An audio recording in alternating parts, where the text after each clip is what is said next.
৩ মাসে প্রবাসী আয় বৃদ্ধিসহ বিভিন্ন কারণে দেশের বিদেশি ঋণ কমল ১৪৫ কোটি ডলার। এতে দেশের বৈদেশিক মুদ্রা বাজারে ফিরেছে স্বস্তি ও দেশের বৈদেশিক ঋণ পরিশোধের সক্ষমতাও বেড়েছে। সেপ্টেম্বরের শেষে ১১,২১২ কোটি ডলারে নেমে এসেছে বিদেশি ঋণ। গত জুন শেষে যা ছিল ১১,৩৫৭ কোটি ডলার।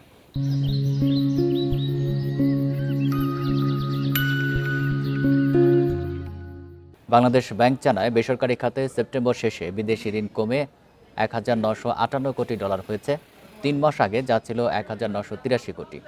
তবে সরকারি খাতে ঋণ বেড়ে ৯,২৫৪ কোটি ডলারে দাঁড়িয়েছে। উভয় ক্ষেত্রে বেশি কমেছে স্বল্প মেয়াদী ঋণ। একই সঙ্গে প্রবাসী আয়ের উচ্চ প্রবাহ অব্যাহত রয়েছে।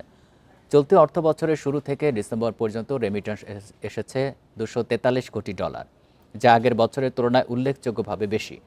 এর প্রভাবে বৈদেশিক মুদ্রা রিজার্ভ বেড়ে ৩২.৭২ বিলিয়ন ডলারে দাঁড়িয়েছে এবং ডলারের দর স্থিতিশীল রয়েছে।